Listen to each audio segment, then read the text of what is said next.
بسم اللہ الرحمن الرحیم۔ الحمدللہ رب العالمین والصلاة والسلام علی اشرف الخلائق اجمعین، سید الاولین والآخرین، امام المرسلین وخاتم النبیین، سیدنا و مولانا و شفیعنا و حبیبنا و حبیب الہ العالمین وعلی اہل بیتہ الطیبین الطاہرین الہداۃ المہدیین و اصحابہ الاجمعین۔ الصلاۃ والسلام علیک یا سیدی یا رسول اللہ وعلی آلک و صحبک یا سیدی یا حبیب اللہ۔ الصلاۃ والسلام علیک یا سیدی یا رسول اللہ وعلی آلک و صحبک یا سیدی یا حبیب اللہ۔ السلام علیکم یا سیدۃ النساء العالمین یا فاطمۃ الزہرا۔ السلام علیکم یا امیر المومنین یا علی مولا۔ السلام علیکم یا ابا محمد الحسن۔ السلام علیکم یا ابا عبداللہ الحسین۔ السلام علیکم یا شیخ جنید البغدادی۔ السلام علیکم یا شیخ علی بن عثمان حجویری یا داتا غریب نواز۔ السلام علیکم یا غوث اعظم دستگیر۔ السلام علیکم حضرت خواجہ غریب نواز معین الدین چشتی اجمیری رحمۃ اللہ تعالیٰ علیہ۔ السلام علیکم یا حضرت سید میرا حسین زنجانی رحمۃ اللہ تعالیٰ علیہ۔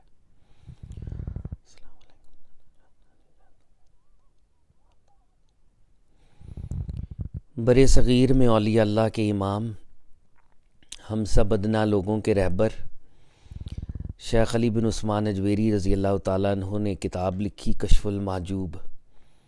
کتاب کے آغاز میں داتا صاحب فرماتے ہیں، میں نے رب تعالیٰ کی بارگاہ میں استخارہ کیا۔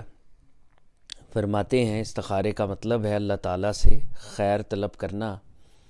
ہم بارگاہ رب العزت میں پروفٹ صلی اللہ علیہ وآلہ وسلم کا واسطہ پیش کرتے ہیں، تمام انبیاء کرام کا واسطہ پیش کرتے ہیں، بالخصوص حضور داتا صاحب کا واسطہ پیش کرتے ہیں، اللہ سے خیر طلب کرتے ہیں ہمارا یہاں پر بیٹھنا سننا سنانا نفع بخش ہو، آمین یا رب العالمین۔ داتا صاحب فرماتے ہیں سننے والے کا مقام بولنے والے سے بڑھ کر ہے، کیونکہ جو سنتا ہے وہ خالصتاً رب تعالیٰ کی رضا کے لیے سنتا ہے، ایفرٹ کر کے کہیں پہنچتا ہے۔ جو بولتا ہے بعض اوقات اپنے نفس کی رضا کے لیے بول رہا ہوتا ہے اور بعض اوقات رب کی رضا کے لیے بھی بول لیتا ہے۔ ہم اللہ تعالیٰ سے دعا کرتے ہیں ہمارا سننا میرا بولنا یہاں پر ہمارا موجود ہونا رب کی رضا کے لیے ہو، کسی دنیا کی غرض نفس کی غرض کے لیے نہ ہو، آمین یا رب العالمین۔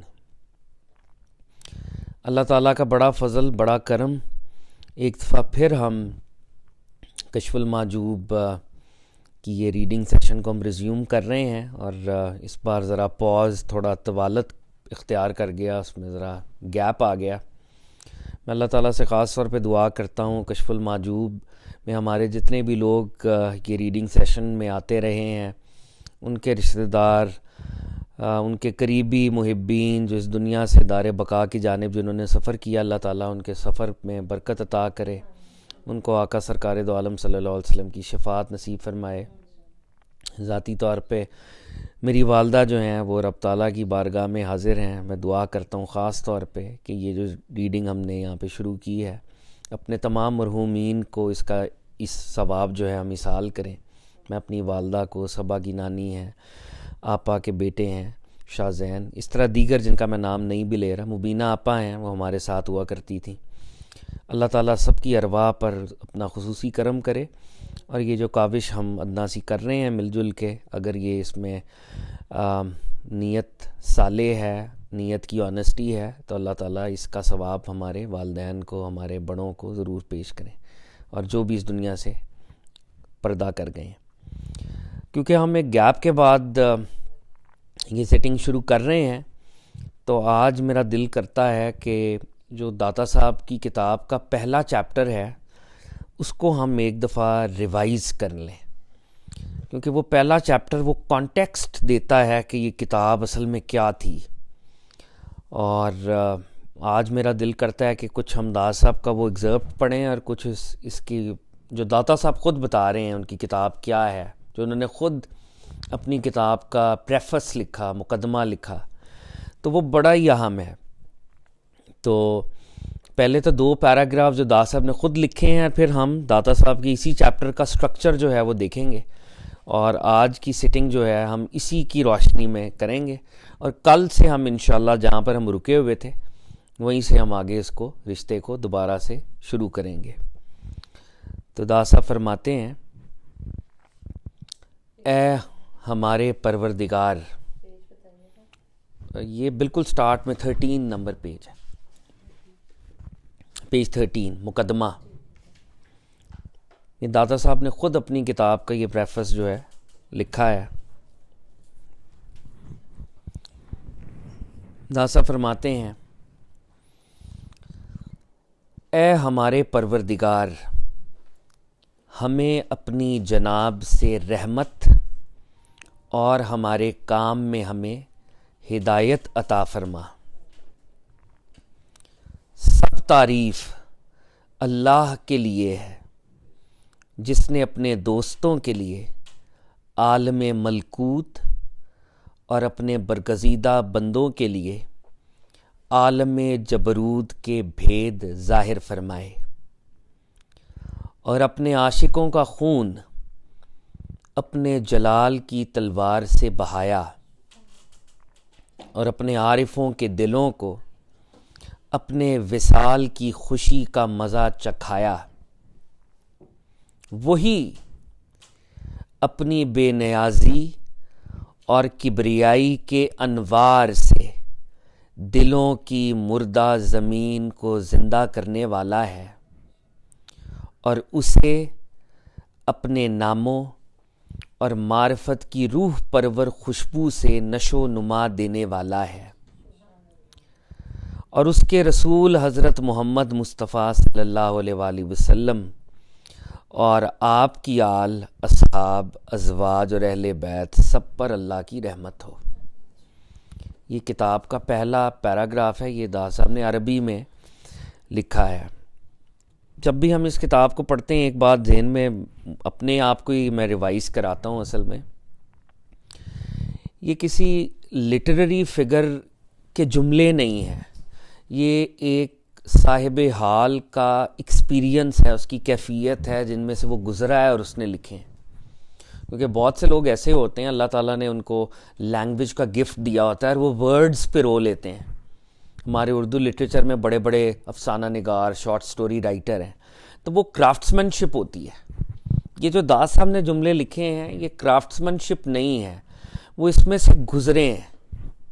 تو اب یہیں پہ اگر ہم رک کے انہی جملوں کو، پہلے تو ایک اس کا سرسری سا اگر سٹرکچر دیکھیں تو پورا پیرا جو ہے رب تعالیٰ کی حمد ہے، رب تعالیٰ کی حمد سے انہوں نے شروع کیا ہے، اور اس کا جو آخری جملہ ہے وہ سرکار مدینہ صلی اللہ علیہ وآلہ وسلم، سرکار کی فیملی، سرکار کے ساتھیوں اور سرکار کی ازواج مطہرات پر درود اور سلام ہے.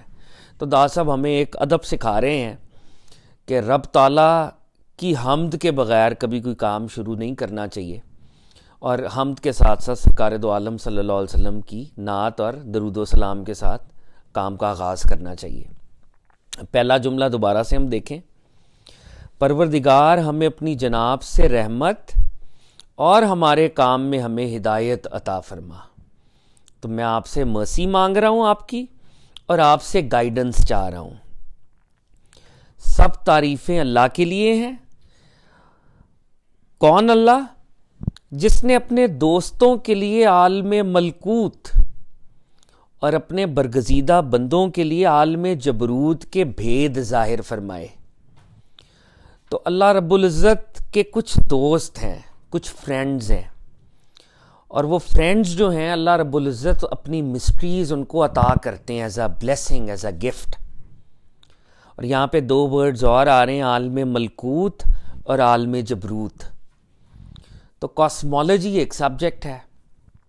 کاسمولوجی ڈیل کرتا ہے کہ کائنات کیسے معرض وجود میں آئی، کیسے what are the origins of universe. تو جس طرح فزکس والوں کی یہ کاسمولوجی ہے، اسی طرح صوفیاء کرام کی بھی کاسمولوجی ہے. ان کو جو اللہ رب العزت نے ان سے جو مسٹریز شیئر کی پروفٹس کے ذریعے، تو ان کو بھی اوریجنز آف یونیورس کا علم دیا.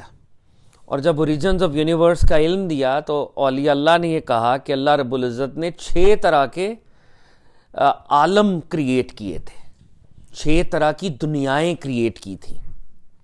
سب سے اوپر عالم ہاہوت ہے، جہاں رب تعالیٰ اپنی شان کے مطابق ونس کا وہ جو لیول ہے وہ اس شان میں وہاں پر اللہ اپنی شان کے مطابق وہاں پر ہے، عالم ہاہوت. اور جب اللہ رب العزت نے اپنی شان کے مطابق حرف کن کو استعمال کیا، حرف کن سے کائنات بنی ہے، تو جب کن کا جو پہلی چیز خلق ہوئی تو وہ نور محمدی صلی اللہ علیہ وسلم تھا. تو اب جو عالم بنا ہے وہ عالم یاہوت ہے. ایک اللہ تھا اور ایک وہ سامنے تھا نور محمد، وہ اس کی حمد کرتا تھا، وہ اس پر درود بھیجتا تھا.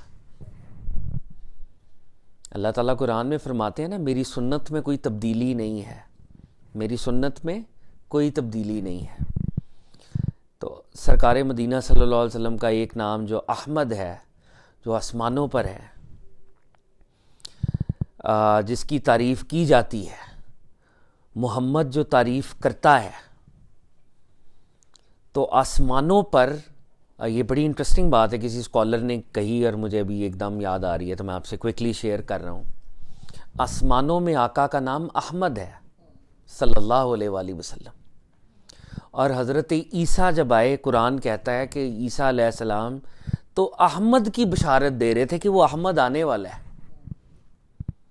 کیونکہ جب عیسیٰ علیہ السلام کو اللہ نے خلق کیا، اللہ نے اپنی شان کے مطابق، تو وہ عیسیٰ علیہ السلام نے آبزرو کیا کہ ایک ایسی ہستی ہے جس پر اللہ درود بھیج رہے ہیں، اور جن پر اللہ درود بھیج رہے ہیں انہی کی تو تعریف ہے، وہ احمد ہے.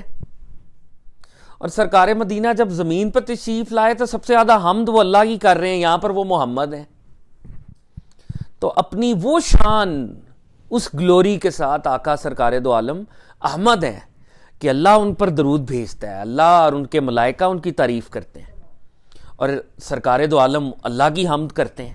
تو سرکار بیک وقت محمد بھی ہیں اور احمد بھی ہیں. تو وہ عالم یاہوت تھا جس عالم میں اللہ کے نبی کو کے نور کو خلق کیا، اور وہ نور اللہ کی حمد کرتا ہے اور اللہ اس پر درود بھیجتے ہیں. نور کو جب مزید اللہ رب العزت نے، اب we don't know the process, لیکن ورڈز کے لیول پہ، سمبلز کے لیول پر اسی نور سے کائنات کو خلق کیا گیا. اور وہ پروسیس جب مزید ریفائن ہوا تو عالم لاہوت بنا، لاہوت. پھر عالم لاہوت سے آگے عالم جبروت، اور عالم جبروت سے آگے عالم ملکوت، اور سب سے نیچے جہاں پر ہم ہیں عالم ناسوت. اس عالم کو عالم ناسوت کہتے ہیں. عالم ناسوت سے اوپر عالم ملکوت، پھر عالم جبروت، اور پھر عالم لاہوت، یاہوت اور ہاہوت، جہاں پہ ڈیوائن ونس ہے. اب دا صاحب کیا کہہ رہے ہیں؟ اللہ نے اپنے فرینڈز کے لیے عالم ملکوت اور عالم جبروت کی مسٹریز کھولی ہیں. اللہ نے گفٹ عطا کی ہے، نالج کا گفٹ. تو اللہ کے کچھ فرینڈز ہیں، اور ان فرینڈز کو اللہ نے عالم ناسوت سے اوپر جو عالم ہے ان کی مسٹریز ان کے ساتھ شیئر کی ہوئی ہیں، ملکوت اور جبروت. اگلا جملہ، اور اللہ کون ہے؟ اس نے اپنے عاشقوں کا خون اپنے جلال کی تلوار سے بہایا. اب 1 منٹ کے لیے رک جائیں. اللہ تو رحمان ہے، اللہ تو رحیم ہے، اللہ نے اپنے عاشقوں کا خون اپنے جلال کی تلوار سے بہا دیا، یہ کیا بات ہوئی؟ لیکن دا صاحب کہہ رہے ہیں تو اس میں کچھ ایک سگنیفیکنٹ بات ہے. تو دا صاحب نے اس کتاب میں ایک جگہ آگے جا کے یہ کلیئرٹی کے ساتھ بات کہی ہے، اور بڑی خوبصورت بات ہے کہ اس دنیا میں جب محبت ہوتی ہے تو 2 پارٹنرز ہوتے ہیں یا 2 پلیئرز ہوتے ہیں، جو بھی ان کو آپ کہہ لیں، تو ان کی وہ جو ان کی جو ڈیسٹینیشن ہوتی ہے وہ ڈیسٹینیشن یونین کی ہوتی ہے، اور جب وہ یونین ہوتی ہے تو الٹیمیٹلی وہ جتنے بھی اپنے آپ کو ون کہیں وہ ون نہیں ہوتے، وہ دو ہوتے ہیں. وہ رہتے دو ہی ہیں. وہ یونین بھی ایک طرح کی یونٹی نہیں ہوتی، ڈویلٹی ہوتی ہے. لیکن اللہ رب العزت کی شان ہے شان توحید، کیونکہ اللہ رب العزت ہر شان میں ون ہے. جب اللہ سے کوئی محبت کے پاتھ پہ آگے بڑھتا ہے اور وہ اللہ کو اپنا بلوڈ سمجھتا ہے کہ اللہ میرا محبوب ہے اور میں اس کا محب ہوں، تو اس پاتھ کی کلمینیشن بھی یہی ہے کہ لور جو ہے وہ اپنی ذات کو ایفیس کر دے. الٹیمیٹلی اگر وہ اپنی ذات کے قائم رہنے پر اصرار کرے گا تو یہ لو پرماننٹ یا مستقل نہیں ہے. تو اللہ کے عاشقوں کا خون اللہ جلال کی تلوار سے بہاتے ہیں، مطلب کہ ان کو وہ محبت کی کلمینیشن عطا کرتے ہیں جس میں وہ توحید اسٹیبلش ہو پھر ایک دفعہ. تو یہ ایک آئی ڈونٹ نو میں اس کو کنوے کر پایا ہوں یا نہیں کر پایا، مگر اللہ کے ساتھ جو محبت کا پاتھ ہے اس میں یونین نہیں ہے، اس لیول پر بھی توحید ہے. تو اللہ کا عاشق جو اگر کوئی بنے گا اور وہ اپنے ایفرٹ سے خاص طور پہ بننے کی کوشش کر رہا ہے تو اس کے اپنے ارادے کی بھی نفی کا نام ہے کہ اپنے ارادے سے تم مجھے نہیں پا سکتے. تو اللہ تعالیٰ اپنی میجسٹی میں اتنی وہ میجسٹی اور اتنی پاور ہے وہ کہ وہ اس کے ارادے سے تو کبھی بھی نہیں اس کو وہ دیں گے، تو وہ پھر بھی اس کو ایفیسمنٹ ملے گی. اگر اللہ تعالیٰ چاہیں تو وہ کوئی کسی قسم کی کوئی کلمینیشن کسی قسم کا کچھ ہوگا. تو اللہ رب العزت نے اپنے عاشقوں کا خون اپنے جلال کی تلوار سے بہایا اور اپنے عارفوں کے دلوں کو اپنے وصال کی خوشی کا مزہ چکھایا. عاشق تھا کہ اپنی ایفرٹ کر رہا تھا اور کسی قسم کی یونین چاہ رہا تھا، لیکن یونین تو پاسبل نہیں ہے. عارف اس کو کہتے ہیں جو کہ انڈرسٹینڈ کرتا ہے، جو معرفت رکھتا ہے رب تعالیٰ کی.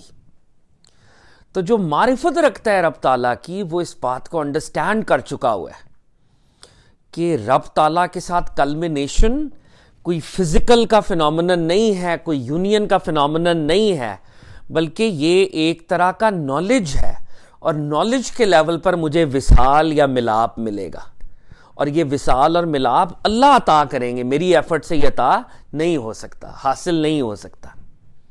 تو دا صاحب کہہ رہے ہیں عاشق تو ایفیسمنٹ کے رستے پہ گئے، ان کو تو ایفیس کر دیا گیا. عارفوں کو ٹیسٹ کرایا گیا، اپنے وصال کی خوشی کا مزہ چکھایا، ان کو وہ پلیجر دیا گیا، اور وہ اللہ نے دیا.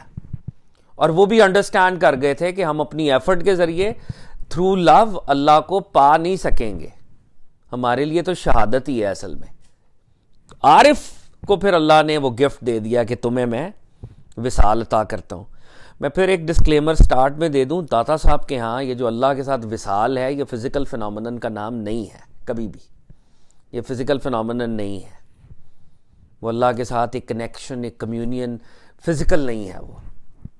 خیر آگے ہم اس پہ مزید بھی بات کریں گے. پھر دا صاحب فرماتے ہیں وہی اپنی بے نیازی اور کبریائی کے نور سے دلوں کی مردہ زمین کو زندہ کرنے والا ہے. تو ہمارے ہارٹس تو ڈیڈ ہیں، تو اللہ تعالیٰ اپنی بے نیازی سے، اللہ اپنی ذات اپنی ہے جو اللہ تعالیٰ کی شان ہے، ایک سٹیٹ آف انڈیفرنس ہے.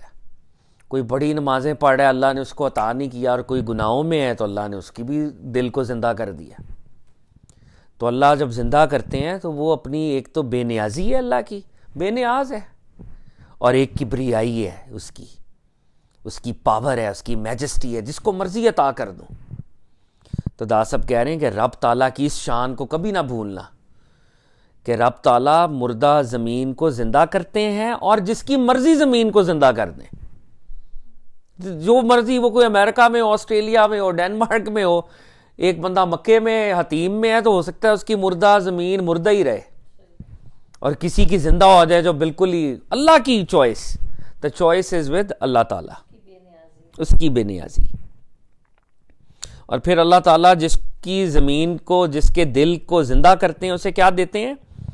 اپنے ناموں اور معرفت کی روح پرور خوشبو سے نشو نما دیتے ہیں۔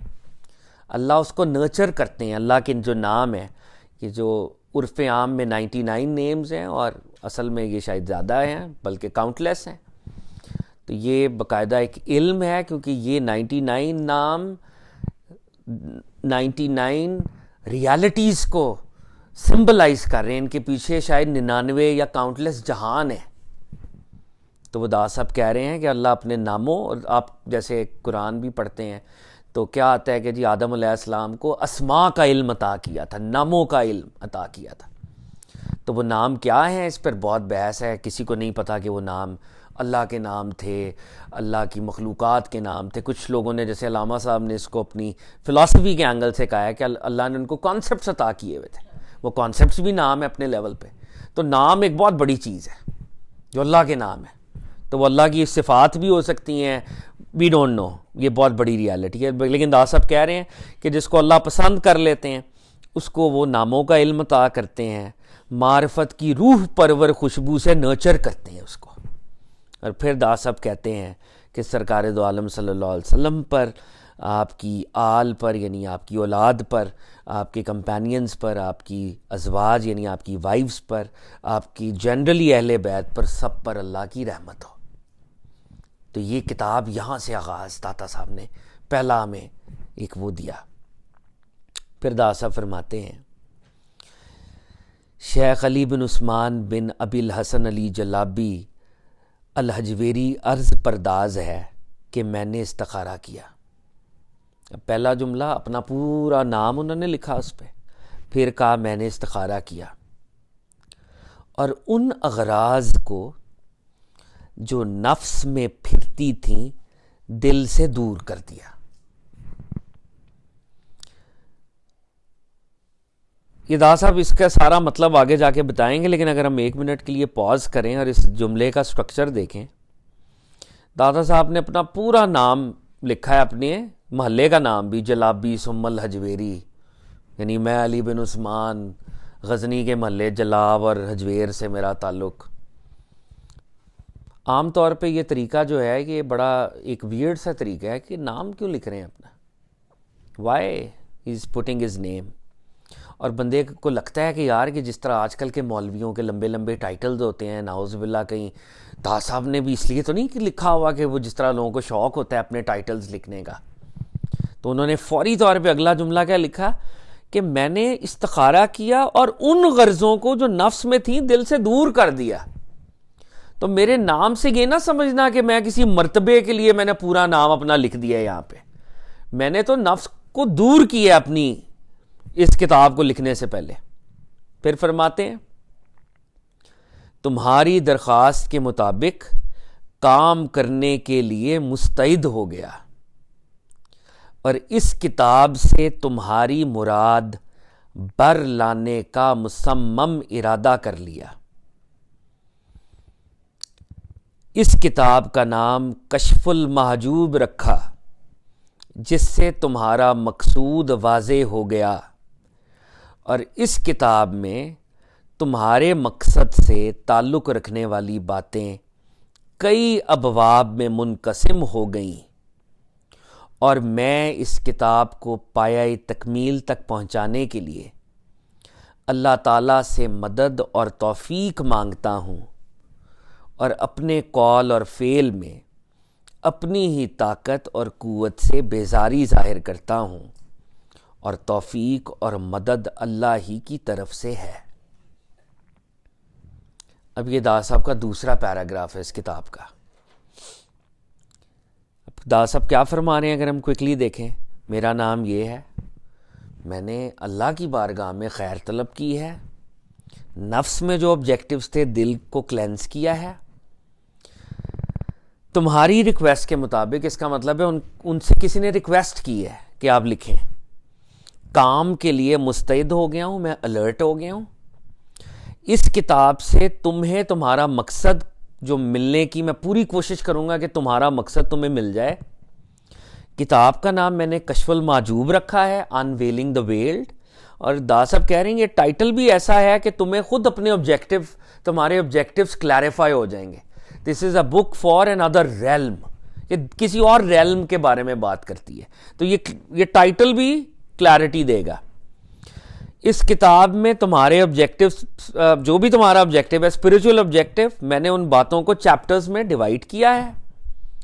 اللہ سے مدد مانگ رہا ہوں, اللہ سے توفیق مانگ رہا ہوں, اپنی پاور سے بیزاری اختیار کرتا ہوں. یا اللہ میری کوئی پاور نہیں ہے اس کتاب کے لکھنے میں, تو مدد کرے گا تو لکھی جائے گی. اور پھر دوبارہ کہہ رہے ہیں اور توفیق اور مدد اللہ ہی کی طرف سے ہے. اگلا یہ جو پورا چیپٹر ہے, یہ داتا صاحب نے یہ جو لائنز دی ہوئی ہیں, یہ ساری ان کی ایکسپلینیشن میں یہ چیپٹر ختم ہوگا. اور اگر ہم کوئکلی اس کو دیکھیں, میں نے جو کتاب کی ابتدا میں اپنا نام لکھا ہے, اس سے دو چیزیں مقصود ہیں. کہہ رہے ہیں میں نے نام کیوں لکھا ہے, میرے دو آبجیکٹیوز تھے. ایک خاص لوگوں کا حصہ ہے, دوسری بات عام لوگوں کا حصہ ہے. کہہ رہے ہیں میں نے نام لکھ رہا ہوں کتاب پر, اور یہ نام میں کیوں لکھ رہا ہوں, دو ریزنز ہیں.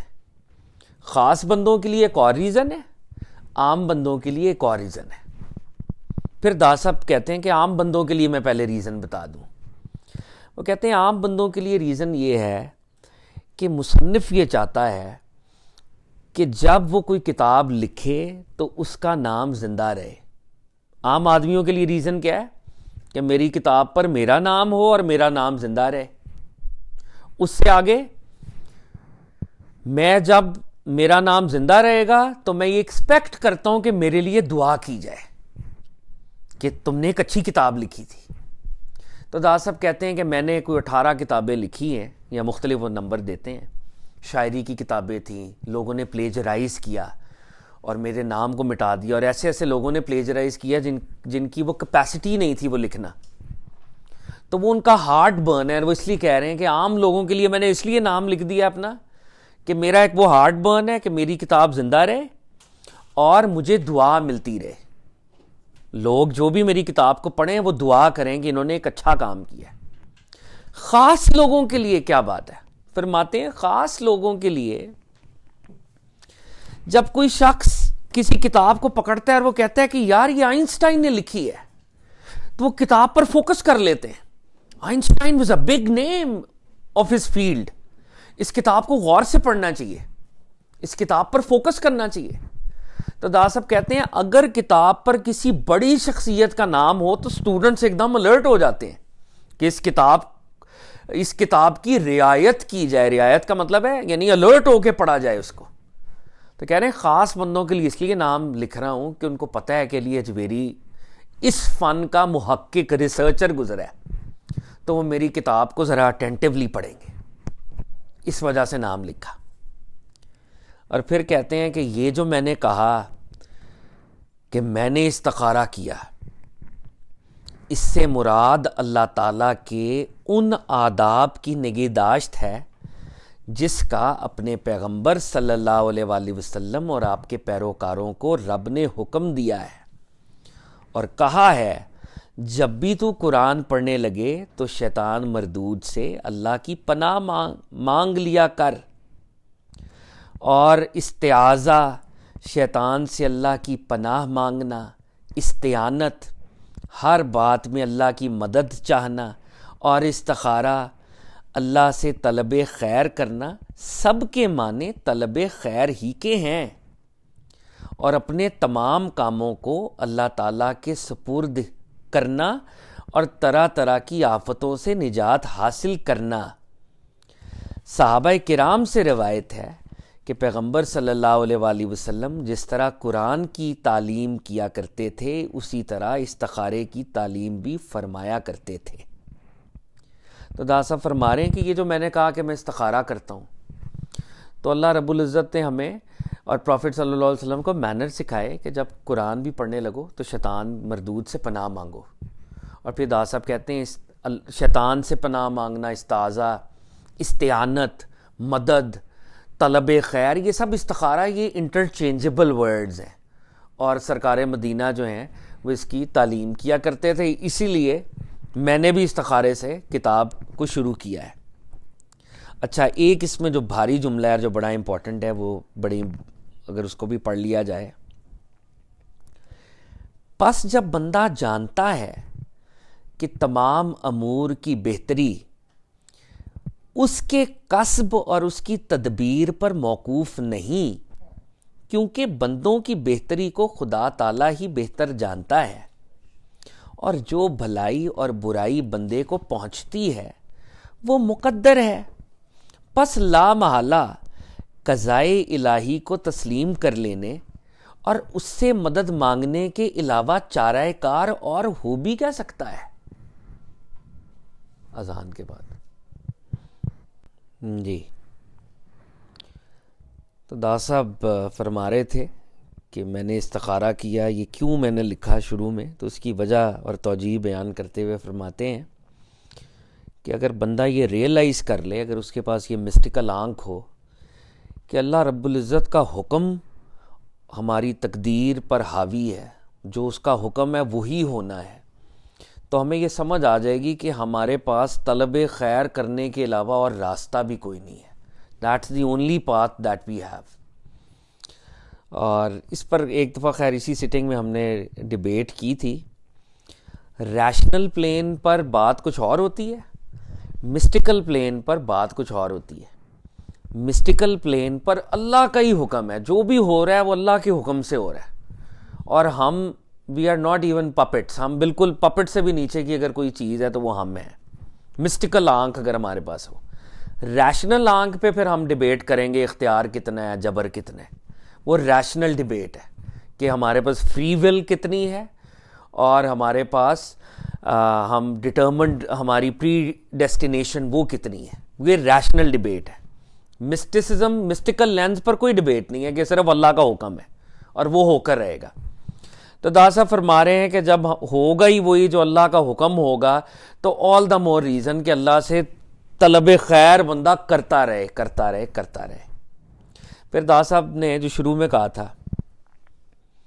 اور یہ جو میں نے کہا تھا کہ وہ اغراض جو نفس سے متعلق ہیں میں نے ان کو دل سے نکال دیا، اس کا مطلب یہ ہے جس کام میں غرض نفسانی ہوتی ہے اس سے برکت اٹھ جاتی ہے اور دل صراط مستقیم سے ہٹ کر ٹیڑے اور غلط راستے پر لگ جاتا ہے. تو دا صاحب فرما رہے ہیں کہ لکھ تو میں کتاب رہا ہوں کشف المحجوب، اگر میری نیت یہ ہو کہ میرا نام ہو، میرا مرتبہ ہو، لوگ مجھے صرف یاد رکھیں، تو یہ تو ایک دنیا کی اور نفس کی خواہش ہوگی. تو نفس کی خواہش جس میں آ گئی وہ تو برکت ہٹ جائے گی. اور آج یہ ہم سٹنگ اگر ریزیوم کر رہے ہیں، اگر ہمارے اندر بھی نفس کی کسی قسم کی غرض ہے ایز اسپیکر اور ایز ریڈرز، اور we are all humble readers, تو وہ پھر فارغ ہی ہیں ہم. دا صاحب ہمیں کہہ رہے ہیں تو نفس کی غرض کے بغیر جو ہے اس ٹیکسٹ کو پڑھنے کا مقصد یہ ہے کہ نفس کی غرض نہ ہو. اچھا دا صاحب جب یہ اسٹیبلش کرتے ہیں کہ نفس کی غرض سے ہمیں باہر آنا ہے تو وہ ایک لاجیکل آرگومنٹ بھی چھوٹا سا دیتے ہیں. کہہ رہے ہیں دو سٹیٹس ہیں، یا تو تمہارے نفس کی غرض پوری ہو جائے گی یا تمہارے نفس کی غرض پوری نہیں ہوگی. یہی ہوگا نا، تمہارا نفس کا آبجیکٹو ہے، یا وہ اللہ پورا کرے گا یا وہ پورا نہیں ہوگا. تو اگر نفس کا آبجیکٹو پورا ہو جائے تو دا صاحب کہتے ہیں یہی جہنم میں جانے کا راستہ ہوتا ہے. نفس کا آبجیکٹو پورا جہنم کی طرف لے کے جاتا ہے. اور اگر نفس کا آبجیکٹو پورا نہیں اللہ کریں گے تو آل دا مور ریزن کہ نفس کا آبجیکٹو ہو ہی نہ کوئی. یعنی بات سمجھ رہے ہیں آپ؟ یعنی دا صاحب نے یہ، میں کیونکہ شارٹ ہم ایک ریکیپ صحیح کر رہے ہیں، تو دا صاحب نے پورا آرگومنٹ دیا ہے کہ یار دو ہی طرح کی سٹیٹس ہیں نا، یا تمہارا نفس کا آبجیکٹو پورا ہوگا، اگر نفس کا آبجیکٹو پورا ہو جائے گا جہنم کے قریب جاؤ گے، جنت سے دور جاؤ گے. اور اگر اللہ اپنے لطف سے، اپنے کرم سے تمہارے نفس کے آبجیکٹو کو پورا نہیں کرتے تو آل دا مور ریزن کہ وہ جو دماغ میں یا دل میں نفس کا آبجیکٹو ہے وہ ہوتا ہی نہ وہاں پہ، پورا تو پھر بھی نہیں ہو رہا. ایک غلاظت ہی ہے نا، اس کو باہر پھینک دو. اچھا پھر دا صاحب کہتے ہیں کہ یہ جو میں نے پہلے کہا کہ میں تمہاری درخواست کے مطابق میں مستعد ہو گیا، اور اس کتاب سے تمہارا مقصود پورا کرنے کے لیے پختہ ارادہ کر لیا۔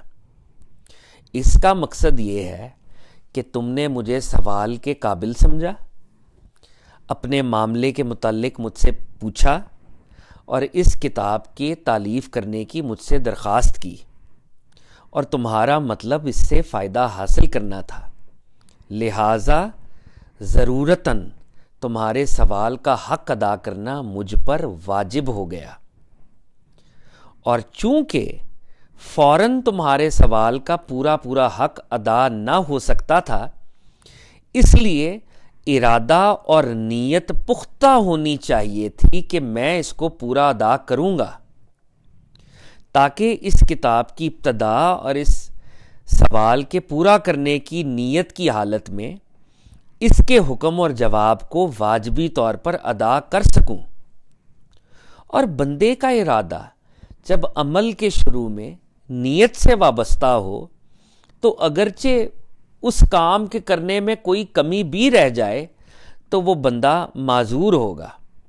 یہی وجہ ہے کہ سرکار دو عالم صلی اللہ علیہ وسلم نے فرمایا، کام کے شروع میں مومن کی فقط نیت اس کے اس کام سے بہتر ہے جسے وہ نیت کے بغیر سر انجام دے۔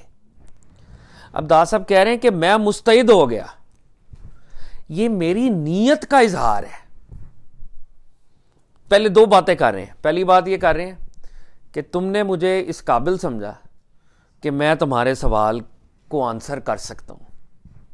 اب میرے پر یہ لازم ہو گیا تھا کہ میں تمہارے سوال کا جواب دوں، لیکن تمہارا سوال بہت بڑا ہے، اس سوال کو میں ایک سٹنگ کے اندر ایڈریس نہیں کر سکتا۔ اب مجھے ایک کتاب لکھنی پڑے گی اس سوال کے جواب میں، تو اگر کتاب میں نہ لکھ پایا تو پھر میں اللہ کے ہاں مجرم ہو سکتا تھا، لیکن میں نیت کرتا ہوں کہ یا اللہ میں کتاب لکھوں گا، انہوں نے مجھ سے سوال کیا میں لکھوں گا، اور اگر کتاب انکمپلیٹ رہ گئی تو کیونکہ میں نے نیت کی ہوئی تھی تو اللہ رب العزت میری اس نیت کا پھل مجھے ضرور دیں گے۔ تو دا صاحب ہمیں بھی یہ کہہ رہے ہیں کہ جب بھی کوئی کام کرنے لگو تو نیت ضرور کر لیا کرو۔ اگر عمل پورا ہو گیا پھر تو بہت ہی اچھی بات ہے، اگر عمل پورا نہ بھی کر سکو تو اللہ تمہاری نیت کا صلہ تمہیں ضرور دے گا کہ تم اچھی نیت سے تم نے یہ کام شروع کیا تھا۔ تو اس لیے کیا کہہ رہے ہیں کہ میں نے یہ کہا کہ میں مستعد ہو گیا، کہ میں نے نیت کر لی آئی ول آنسر یو، اور میں تمہارے ساتھ چلوں گا۔ پھر وہ جس طرح انہوں نے پہلے کہا کہ میں نے اس کتاب کا نام کشف المحجوب رکھا، شروع میں کہا، تو اب خود بتا رہے ہیں میں نے اس کتاب کا نام کشف المحجوب رکھا، اس کا مطلب یہ ہے کہ کتاب کا نام ہی اس کے تمام مضامین اور مطالب کی گواہی دے دے۔ نام ہے کشف al Mahjub, unveiling the valid, valid اللہ کی ذات ہے یا وہ حقائق ہیں۔ تو کہہ رہے ہیں میں نے ایسا نام رکھا ہے کہ کوئی نام پر ہی غور کرے گا تو وہ کتاب کے اندر جو مضامین ہیں، جو میننگز ہیں، میرا ٹائٹل اس کی گواہی دے رہا ہے کہ یہ ایک بڑی کتاب ہے مسٹسزم کی۔ اور اصحاب بصیرت جب کتاب کا نام سنے تو انہیں تو معلوم ہو ہی جائے گا کہ اس کتاب کا مقصد اور موضوع کیا ہے، عام آدمی کو بھی پتہ چلے گا، اور اگر کوئی کمپریہنشن والا آدمی ہے تو کتاب کا مقصد اور موضوع واضح ہو جائے گا۔ اچھا، اب کتاب کا نام ہے کشف المحجوب، پردے ہٹانے والی کتاب، اور دا صاحب کا یہ کلیم ہے کہ بندے اور رب کے درمیان جو پردے آ چکے ہیں، حجابات آ چکے ہیں، اس کو یہ کتاب ہٹائے گی۔ لیکن یہاں پر دا صاحب ایک ڈیبیٹ کر رہے ہیں کہ حجابات دو طرح کے ہیں، ایک پرماننٹ حجاب ہے، وہ کسی کے ایسنس کے اندر ہوتا ہے، اس کو دا صاحب کہتے ہیں حجاب رینی، اور دوسرا حجاب ہے حجاب غینی۔ جو حجاب غینی ہے وہ کسی کی صفت میں حجاب ہے کہ ایسنس میں وہ اچھا ہے لیکن ٹیمپریرلی اس کے کچھ ایٹریبیوٹس خراب ہیں تو وہ ری پروگرام ہونا چاہ رہا ہے وہ۔ تو دا صاحب کہہ رہے ہیں کہ جو حجاب رینی ہے، جو پرماننٹ حجاب ہے، جن کے دلوں پر وہ پرماننٹ، جس کو دا صاحب یہاں پہ قرآنی آیات بھی لے کے آ رہے ہیں کہ ہم نے مہر لگا دی، جس پر رب تعالیٰ نے مہر لگا دی، یہ کتاب اس کو فائدہ نہیں دے گی۔ اور جو گناہ گار ہیں لیکن ایسنس میں وہ اللہ سے پیار کرتے ہیں، ایسنس میں وہ رب کے پاس جانا چاہتے ہیں. دا صاحب خود مثال دیتے ہیں, جیسے ایک آئینہ ہے, اس کے اوپر وہ زنگ آ گیا ہے, تو آپ رب کریں گے تو آئینہ نیچے سے نکل آئے گا, اور ایک پتھر ہے, اس کو جتنا مرضی رب کریں وہ پتھر ہی رہے گا. تو دا صاحب کہہ رہے ہیں یہ کتاب اس بندے کے حجابات اٹھائے گی جس کے ٹیمپرری ویلز ہیں, جس کا ایسنس اچھا ہے. جس کا ایسنس برا ہے اس کا ٹھیکہ دا صاحب کہہ رہے ہیں میں نے نہیں لیا, وہ رب تعالیٰ بے نیاز ہے, وہ اس کا کام ہے, وہ ڈائریکٹلی اگر کرنا وہ اس کی مرضی. شیطان کو بخش دے, ابو جہل کو دل کرے بخش دے, اللہ کی مرضی, جس کو مرضی جانے. لیکن جس کے دل میں خیر ہے نا, یہ کتاب اس کی ہیلپ کرے گی. یہ دا صاحب نے جب یہ ڈسکشن کی کہ میں نے اس کا نام کشف المحجوب رکھا, انویلنگ دا ویلڈ رکھا, کتاب کا ٹائٹل مضامین کی گواہی دے گا, احباب بصیرت کو بتائے گا, ساتھ یہ ڈسکشن کی کہ یہ پرماننٹ ویل کو نہیں ہٹائے گا. اس لیے آپ دیکھیں گے کہ بہت سے کرٹکس اس کتاب کو کرٹیسائز بھی کرتے ہیں, وہ اس کتاب کو سیکنڈری بھی سمجھتے ہیں. تو یہ کتاب ان کے لیے نہیں ہے. دا صاحب نے خود یہاں پہ دا صاحب نے اور مثال دی ہے, ایک کیڑا سرکے میں پیدا ہوتا ہے, اگر سرکے سے باہر نکالیں وہ مر جاتا ہے. ایک کیڑا باہر پیدا ہوتا ہے, سرکے میں ڈالیں وہ مر جاتا ہے. تو دا صاحب کہہ رہے ہیں کہ کتاب اسی کو ہیلپ کرے گی جس کا ایسنس یا جس کا ایسنس میری فریکوینسی کے ساتھ ان سنک ہوتا ہے, یہ اس کو ہیلپ کرے گی, باقیوں کو ہیلپ نہیں کرے گی. یہ انہوں نے کہہ دی ہے آغاز میں. جو ہدایت لینا چاہ رہے ہیں. جی بالکل بالکل. بڑے لیول پر جو ہدایت لینا چاہ رہے ہیں, چھوٹے لیول پہ, مائکرو لیول پر, ہمارے مسٹیکل سرکلز میں بعض لوگ اس کتاب کو نہیں مانتے جو خود مسٹیکل پاتھ میں ہیں. اس پورے پیج کو اگر میں پڑھتا word by word, in the interest of time میں نہیں پڑھ رہا, اگر کسی شخص کی لائن داتا صاحب سے نہیں ملتی تو یہ کتاب اس کو فائدہ نہیں دے گی. اس کو ہو سکتا ہے کوئی اور سینٹ فائدہ دے دے. ہمیں یہ فائدہ دے رہی ہے, شاید ہم یہ تو کلیم نہیں کر رہے کہ ہم دا صاحب کی فریکوینسی کے ساتھ کوئی, لیکن کہنے کا مقصد اگر ہمیں یہ کر رہی ہے تو دا صاحب نے یہ لکھا ہوا ہے اس کتاب کے آغاز میں. اینی وے, چونکہ یہ کتاب راہ حق کے بیان کرنے اور امر حق کی شرح اور بشریت کے پردوں کے کھولنے میں لکھی گئی ہے, اس لیے اس نام کے سوا کوئی دوسرا نام اس کے لیے مناسب نہ تھا. تو یہ وہ بات انہوں نے کر دی. اور ویسے حقیقت میں حجاب کا کھولنا محجوب کی ہلاکت کا باعث ہوتا ہے.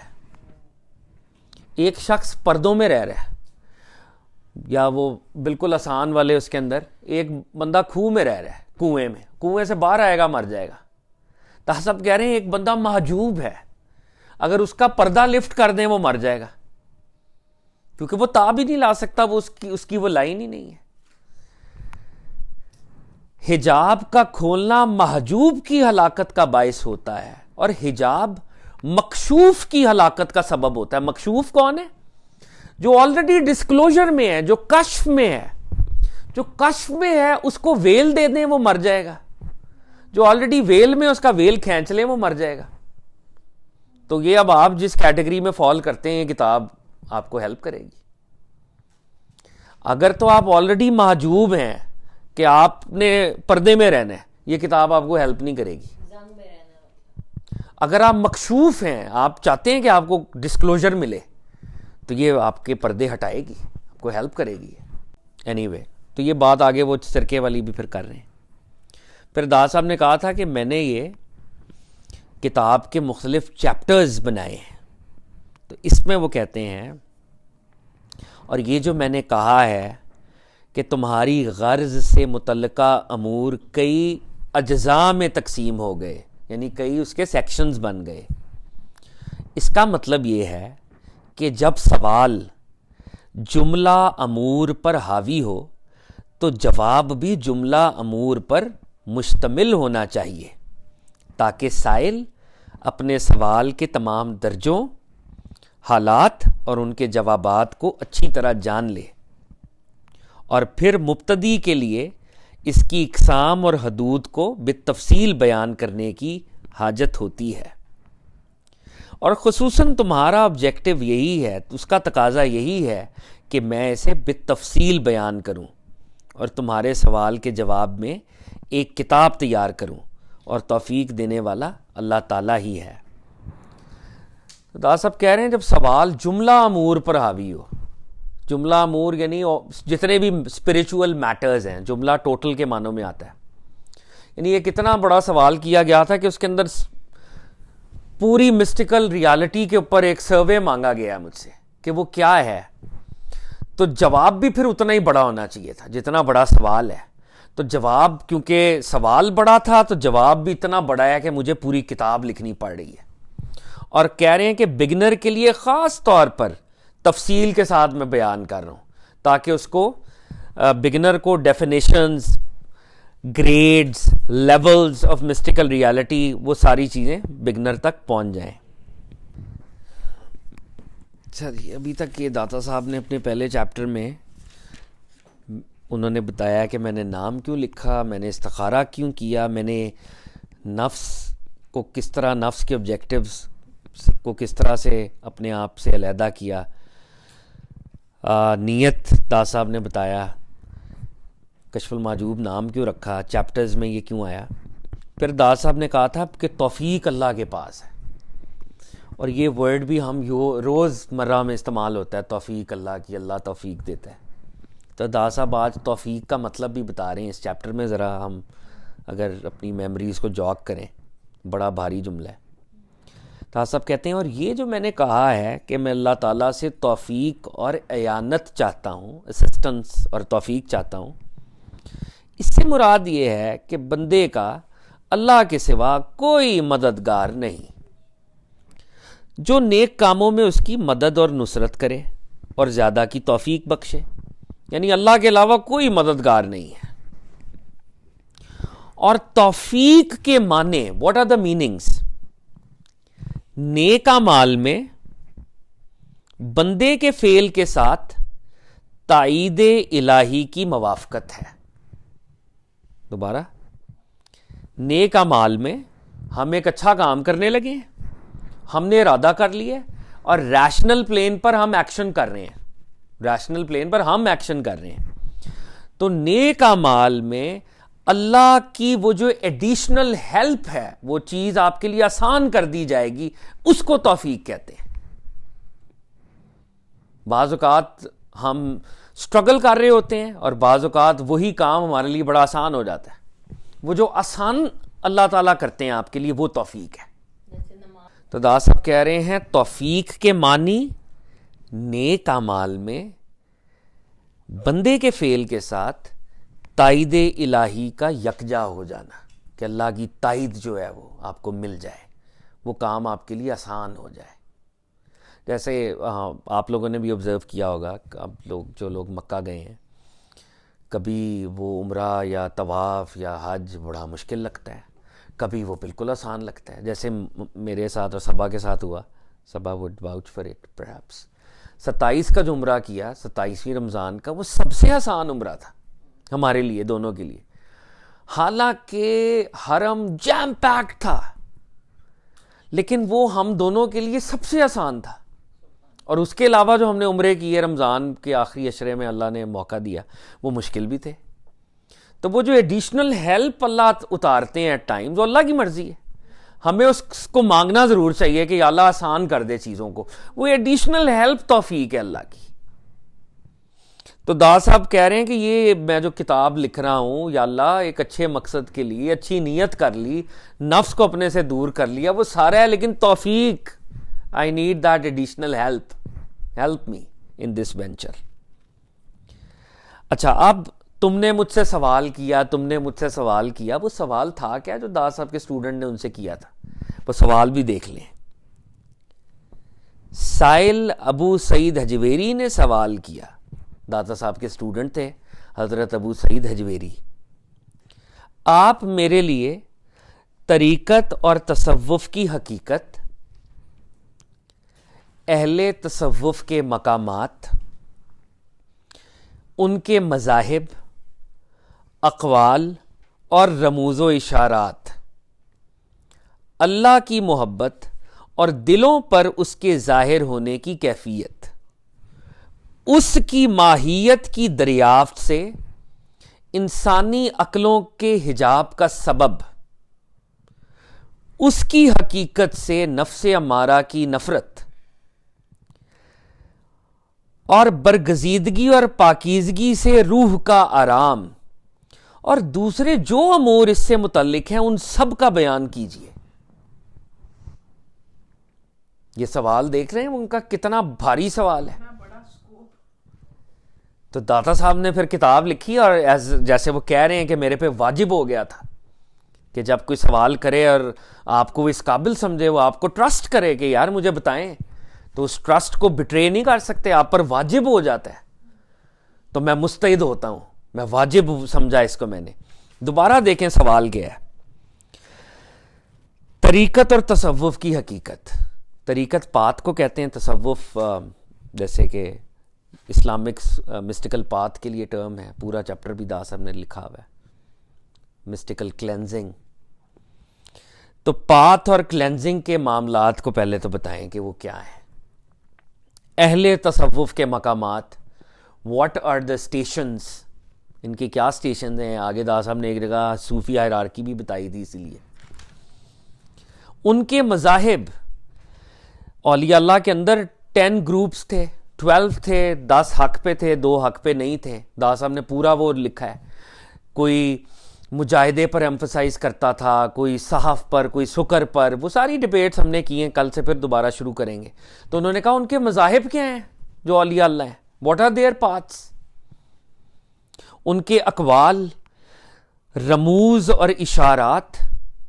انہوں نے بہت سے اولیاء اللہ کی سینگز ہیں, مسٹیکل سینگز ہیں جن کو اشارات کہتے ہیں. داس صاحب نے پورا ایک ہسٹری حضرت ابو بکر صدیق سے لے کے اپنے دور کے اولیاء اللہ کی پین سکیچز دیے. ہر ولی کی انہوں نے اوریجنل سینگ, مسٹیکل سینگ بھی دی, اور میموری سے لکھی یہ کتاب انہوں نے. اللہ کی محبت کے دلوں پر ظاہر ہونے کی کیا کیفیت ہے. پھر اگلا اسی سوال کا پارٹ ہے کہ جو کیسے پتا چلے کہ یہ جو میں جس کیفیت سے گزر رہا ہوں یہ رحمانی ہے یا شیطانی ہے, یا اس کا لو اگر مجھے حاصل ہو جائے گا میرے اندر کیا تبدیلی واقع ہو جائے گی. داس صاحب اس سوال کو پوری کتاب میں بھی انہوں نے ایڈریس کیا ہے, اور پورا ایک چیپٹر لکھا ہے محبت کے اوپر انہوں نے, وہ اسی سوال کو ایڈریس کرتا ہے. پوری کتاب میں بھی یہ سوال ایڈریس ہو رہا ہے, مگر اسپیسیفکلی بھی ایڈریس ہو رہا ہے. اس کی ماہیت. ماہیت کو اب انگریزی میں ہم کیا کہیں,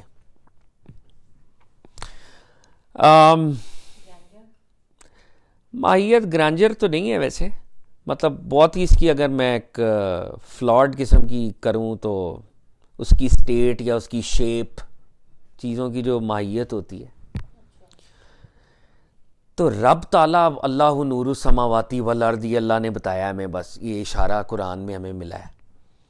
تو کہہ رہے ہیں کہ رب کی وہ جو ڈیوائن ایسنس ہے, کیا وجہ ہے کہ ہیومن ریشنالٹی ہمیشہ اس سے انسانی عقول حجاب میں رہتی ہیں, وہ اس کو پا نہیں سکتی. داس صاحب نے یہ سوال قائم نہیں کیا کہ میں انسانی عقل کے تھرو کیسے اس کو پاؤں. ان کے سٹوڈنٹ نے یہ سوال قائم نہیں کیا. ان کے سٹوڈنٹ یہ بھی کہہ سکتے تھے کہ داس صاحب انسانی عقل کے ذریعے رب کی ماہیت کو کیسے سمجھا جا سکتا ہے. He was a smart student. انہوں نے یہ سوال نہیں کیا, انہوں نے کہا وہ کیا وجہ ہے کہ انسانی عقل انکیپیبل ہے ڈیوائن ایسنس کو سمجھنے میں, مجھے وہ وجہ بتائیں آپ.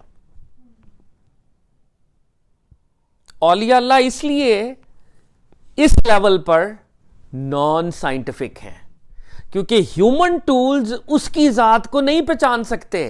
ہیومن ٹولز آپ کو اگنوسٹک یا ایتھیسٹ ہی کر سکتے ہیں. اس سوال کے لیے داتا صاحب نے معرفت کا پورا چیپٹر لکھا ہے جس میں انہوں نے بتایا ہے کہ عقل کے اندر کون سی 3 ایسی بیماریاں ہیں جس کی وجہ سے یہ رب تعالیٰ کو کبھی نہیں پا سکتی. یہ اللہ کی کریشن پر غور کر سکتی ہے, اللہ کے افعال پر غور کر سکتی ہے, چاند ستارے پہاڑ ان پر غور کر سکتی ہے, اللہ کی ماہیت پر غور نہیں کر سکتی ہے. ماہیت ہیت سے ہے نا جی, ماہیت جو ہے کسی چیز کا فزیکل, ہاں اس کا جی اس کی فارم سٹرکچر, فارم از اس کی ایک بہتر وہ ہے. تو وہ کہہ رہے ہیں کہ اس کی ماہیت کی دریافت سے انسانی عقلیں ویل میں کیوں رہتی ہیں. سوال کیا کہ رب تعالیٰ تو اتنا زبردست ہے, پیارا ہے, تو ہمارا نفس ہمارا رب سے نفرت کیوں کرتا ہے؟ اس کو کیا بیماری ہے کہ اس ہستی سے یہ نفرت کرتا ہے؟ اور روح جو ہے وہ ہمیشہ پاکیزگی کی طرف کیوں جاتی ہے, وہ کیوں اللہ کے اگینسٹ نہیں جاتی؟ تو یہ جو سارے امور ہیں نا, یہ سب ذرا بتا دیں. اچھا, داتا صاحب نے پوری کتاب اس کے جواب میں لکھی ہے, ان سوالات کے جواب میں, لیکن یہاں پر داتا صاحب نے اپنے زمانے کے جو 2 نمبر صوفی تھے نا, ان کی خوب یہاں پہ خبر لی ہے اس موقع پر, کتاب کے اس موقع پر.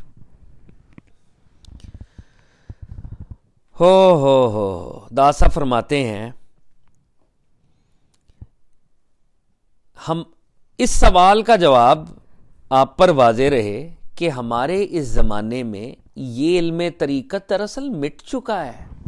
داتا صاحب 1000 سال پہلے کہہ رہے ہیں کہ حقیقی تصوف ختم ہو چکا ہے, 2 نمبر دکانیں کھل چکی ہیں. خصوصاً ہمارے اس ملک میں, بر صغیر میں کتاب لکھی ہے لاہور میں بیٹھ کر, انڈیا کو کہہ رہے ہیں, اس ملک میں سب خواہشات نفسانی میں مستغرق اور رضائے الہی کے راستے سے روح گرداں ہیں. لوگوں نے اللہ کے راستے سے منہ پھیرے ہوئے ہیں یہاں پہ, اور زمانے کے علماء اور وقت کے مدعیوں کے لیے, اسکالرز اور کلیمنٹس کے لیے اس طریقت کے خلاف ایک اور ہی صورت پیدا ہوگی. اب وہ مسٹیکل پاتھ کو کسی اور ہی طرح سمجھتے ہیں. پس طریقت کے حصول کے لیے ہمت دکھاؤ کہ خاصان درگاہ الہی کے علاوہ تمام اہل زمانہ کا ہاتھ اس کے حصول سے کوتاہ ہے, اور تمام اہل ارادت کی مراد اس سے منقطع ہو چکی ہے, اور جملہ اہل معرفت کی معرفت اس کے وجود سے برطرف کر دی گئی ہے, اور اللہ کے چند خاص بندوں کے علاوہ سب عوام اور خواص نے اس کی عبارت پر اکتفا کر لیا ہے, اور دل و جان سے تصوف کے حجاب کے خریدار بن گئے ہیں, اور کام تحقیق سے نکل کر تقلید میں پڑ گیا ہے. چنانچہ امر حق کی تحقیق نے ان سے اپنا رخ چھپا لیا ہے. یہ پورا داتا صاحب کا پورا پیج جھوٹے صوفیوں کو کے لتاڑنے میں لگے گا, لیکن یہاں پر جو ہم نے پڑھا ہے برکت کے لیے, داتا صاحب کہہ رہے ہیں ہمت دکھاؤ, خاصان درگاہ الہی جو اللہ کے خاص دوست ہیں ان کے علاوہ کوئی بھی مسٹسزم کے پاتھ پر چلنے کے لیے نہیں مسٹک بننا چاہ رہا, وہ دنیا کے لیے مسٹیکل ہونا چاہ رہا ہے, کوئی مرتبہ چاہ رہا ہے. پھر وہ کہہ رہے ہیں کہ لوگ ٹیکسٹ کے پیچھے ہیں, ورڈ کے پیچھے ہیں, ایکسپیرینس کے پیچھے نہیں ہیں. They are after word, they are after letter. اس کتاب میں داتا صاحب نے ایک بڑی زبردست بات لکھی ہے علم کے چیپٹر میں. کہتے ہیں علم کا بنیادی مقصد لطیفہ رحمانی کا حصول ہے, اور وہ عالم جو مرتبے اور جاہ کے لیے علم کو استعمال کرتا ہے اس سے بڑا جاہل کوئی نہیں ہے. یعنی اگر ہم نے یہ کشف المحجوب کھولی ہے تو اس کا مقصد سٹیٹس یا امریکن سٹیٹس کہتے ہیں وہ نہیں ہے, بلکہ رب سے ملاقات ہے. اگر مرتبے کے لیے یہ کتاب پڑھ رہے ہیں, سوشلائزیشن کے لیے پڑھ رہے ہیں, عبارت مل جائے گی, حقیقت نہیں ملے گی. آپ حجاب کے خریدار ہیں سارے, ہم سب.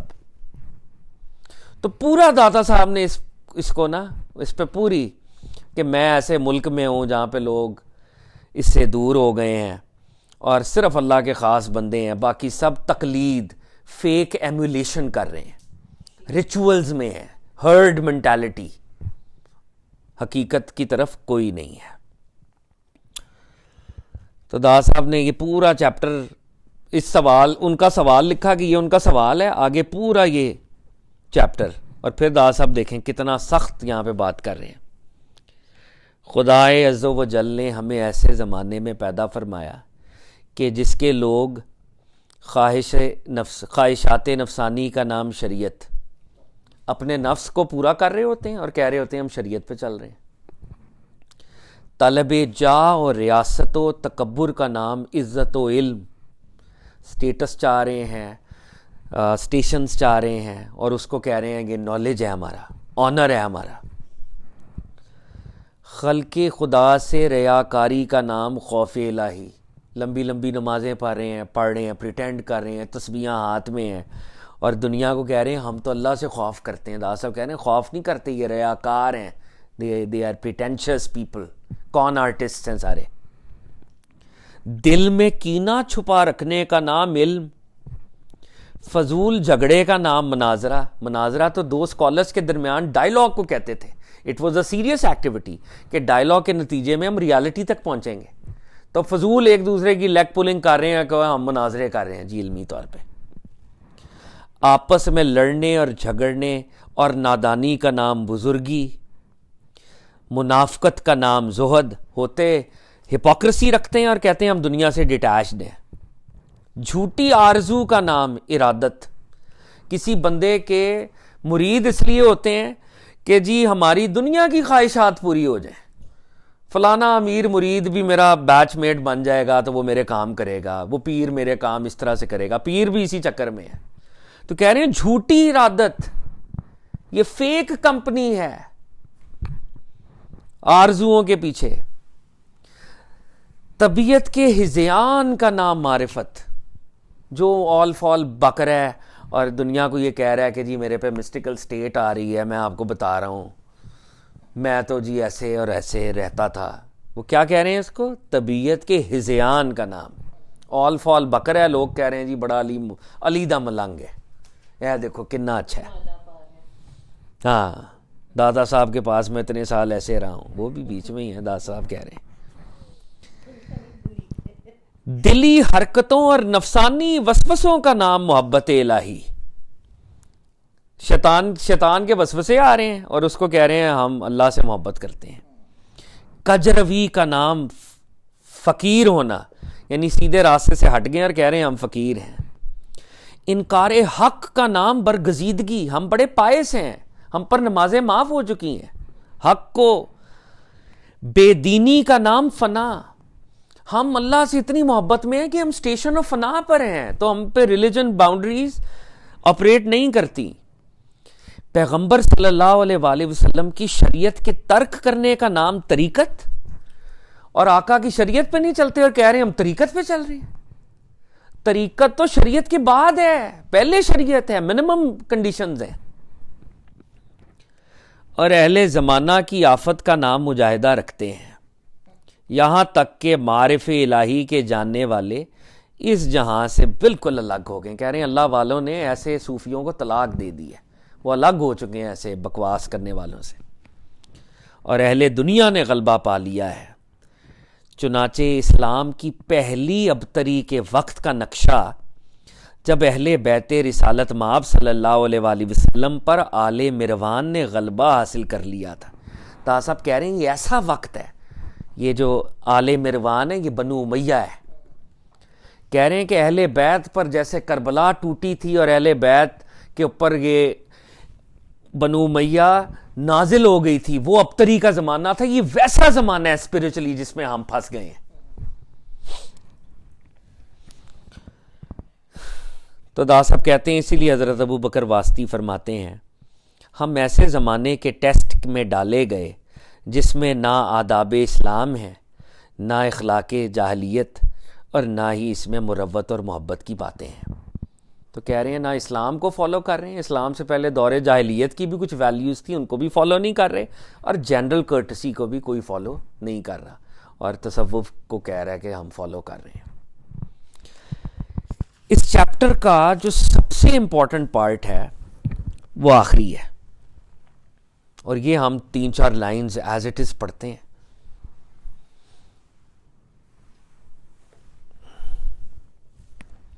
اے طالب حق, داسا فرما رہے ہیں, جان لو کہ میں نے اس عالم کو اسرار الہی کا محل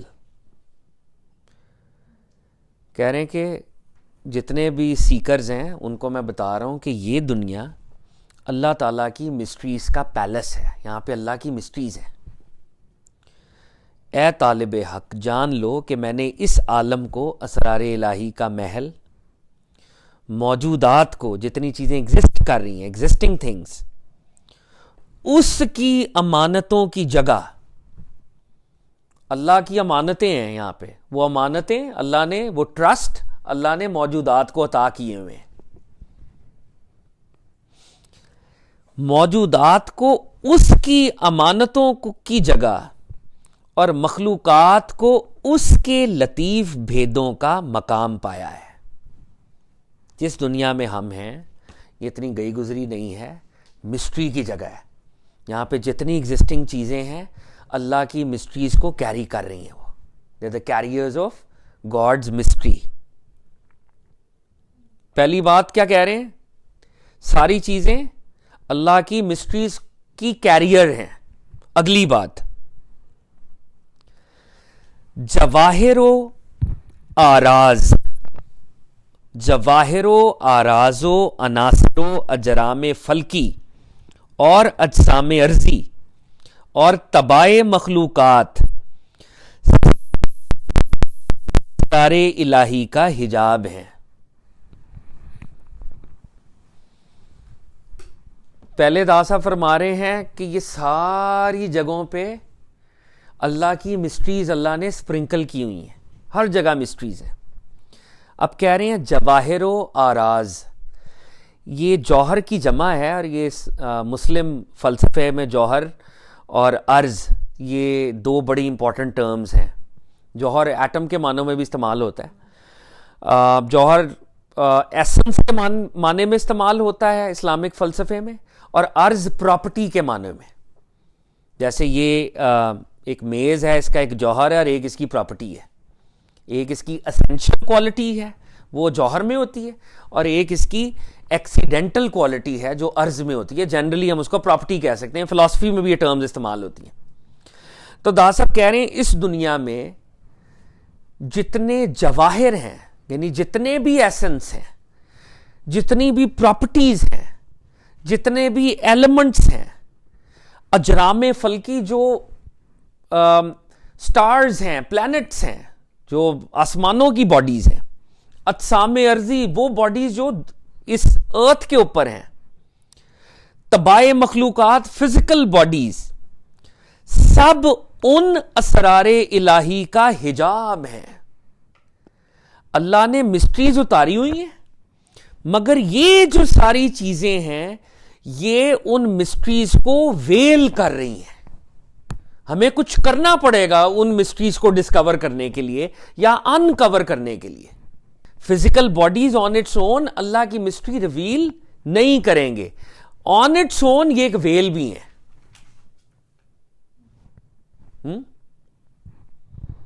مسٹریز بھی ہیں، ویل بھی ہیں۔ اور توحید الہی کے مقام میں ان میں سے ہر ایک کا اس بات شرک ہے۔ اس بات کہتے ہیں افرم کرنا چیزوں کو۔ اب یہ بات ذرا مسٹکلی سمجھ لیں۔ میں کہتا ہوں جی میں موجود ہوں، یہ میز بھی یہاں پہ موجود ہے، ہم سب موجود ہیں، ہم اپنے درجے پہ موجود ہیں، وی آل ایگزسٹ۔ لیکن اگر ہم اللہ کے ساتھ اپنا کمپیئر کریں اور یہ کہہ دیں کہ ہم موجود ہیں تو یہ شرک ہو جائے گا، کیونکہ اللہ کے کمپیریزن میں صرف اللہ موجود ہے، ہم سب موجود نہیں ہیں۔ لا موجودہ الا اللہ، اللہ کے علاوہ کوئی موجود نہیں ہے، اللہ کے علاوہ کسی کا وجود نہیں ہے۔ تو دا صاحب نے ایک اور مسٹیکل بات کی کہ دیکھو بظاہر یہ کرسی، یہ چھت، یہ پودے، یہ پہاڑ، یہ سب موجود ہیں بظاہر، لیکن اگر گاڈ کی توحید کا کمپیریزن سامنے آ جائے تو ان کی افرمیشن شرک ہوگی۔ ہم کہیں گے کہ we don't exist, they don't exist in comparison to God's divine essence۔ اصلی حقیقت اسی کی ہے، ایگزسٹ اصل میں وہی کرتا ہے۔ تو دو باتیں دا صاحب نے کی ہیں، باریک باتیں ہیں۔ پہلی بات، یہ تمام چیزوں میں ڈیوائن مسٹری چھپی ہوئی ہے، پہلی بات۔ دوسری بات، یہی چیزیں اس کا ویل بھی ہیں۔ تو ہمیں کچھ کرنا پڑے گا کہ وہ ویل انویل ہو. اسی سے ہم کنیکشن میں بھی جا سکتے ہیں اور ویل میں بھی جا سکتے ہیں.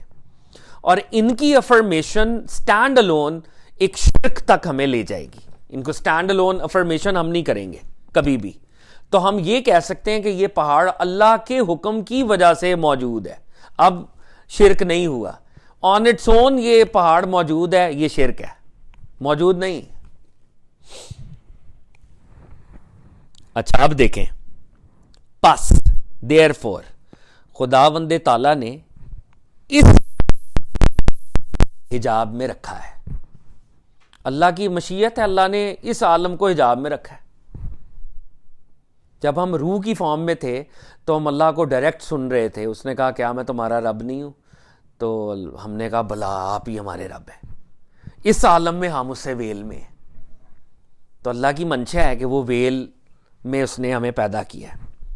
پس خداوند تعالیٰ نے اس عالم کو محل حجاب میں رکھا ہے, یہاں تک کہ ہر ایک کی طبیعت نے اپنے عالم میں اس کے حکم سے تسلی پائی ہے.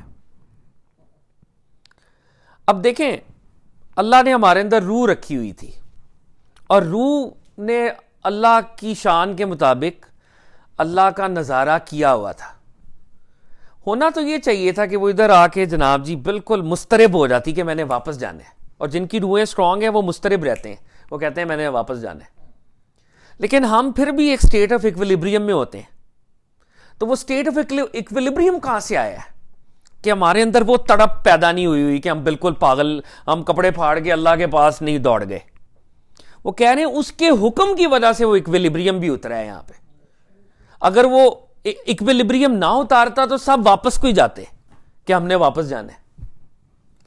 اس عالم کو حجاب میں رکھا, اور اس عالم میں جس طرح اس حکم کو ہم پروگرام کہہ لیں, جو بھی کہہ لیں, کہ اس پروگرامنگ یا اس ڈیوائن انسٹرکشن کی وجہ سے ایک سٹیٹ آف ایکویلیبریم بھی اتارا اس نے کہ ہم سٹیٹ آف ایکویلیبریم میں بھی ہیں. یہاں پہ جتنی بھی چیزیں ہیں وہ سٹیٹ آف ایکویلیبریم میں ہیں یہاں پہ. لیکن اب ہوا کیا,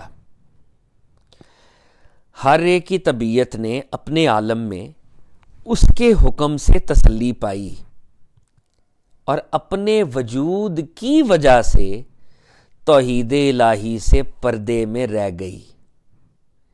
اب اللہ نے تسلی کرا دی, ایکویلیبریم اتار دیا. جب ایکویلیبریم اتارا تو فات صاحب بھول گئے کہ میری تو ایک روح تھی اور میں نے تو رب کے پاس جانا تھا. تو فات کو وقتی طور پہ لگا کہ اس زندگی میں ایک اینٹی ہوں, میری اپنی لائف ہے, میں یہاں کا کنگ تو میں ہوں, تو میں اپنی زندگی گزارتا ہوں. تو جیسے ہی میں نے یہاں پر آ کے اس اسٹیٹ آف ریزننگ کو اڈاپٹ کیا تو میں توحید سے دور ہونا شروع ہو گیا. اپنے وجود سے, یعنی اب میرا وجود ہے, میں نے اس کو ریالٹی سمجھ لی ہے. اگر میں اس وجود کو ریالٹی نہ سمجھتا تو میں توحید کی طرف متوجہ ہوتا, لیکن میں نے اپنے وجود کو ریالٹی سمجھا, میں توحید الہی سے پردے میں چلا گیا. ہر ایک کی طبیعت نے اپنے عالم میں اس کے حکم سے تسلی پائی ہے اور اپنے وجود کی وجہ سے توحید الہی سے پردے میں رہ گئی ہے. اور تمام روحیں اس عالم میں اس وجود کی آمیزش کی وجہ سے بے نیاز ہو گئی ہیں اور باوجود نزدیک ہونے کے اپنی خلاصی کے مقام سے دور ہو گئی ہیں. اب روح اصل میں وہ کمپوننٹ ہے جو کہ گاڈ کی طرح پل کرتا تھا. تو روح جب اس باڈی کے کیس میں آئی تو روح کی وہ ٹائز سیور ہو گئی.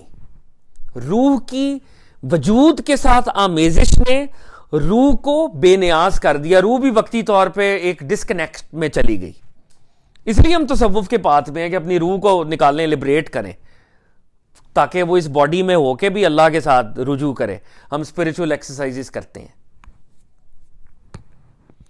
تو کہہ رہے ہیں کہ باوجود نزدیک ہونے کے روح تو قریب تھی, لیکن اپنے خلاصی کے مقام یعنی اپنی ڈیسٹینیشن سے وہ دور ہو گئی ہے اس باڈیلی کنٹیمینیشن کی وجہ سے, جو باڈی کی اس کے ساتھ کنٹیمینیشن ہوئی ہے. چنانچہ اسرار الہی عقول بشری کے حق میں مخفی ہو گئے ہیں. تو ڈیوائن مسٹریز جو ہیں ہیومن ریزنز کے سامنے وہ خفیہ ہو گئی ہیں, وہ ہڈن ہو گئی ہیں.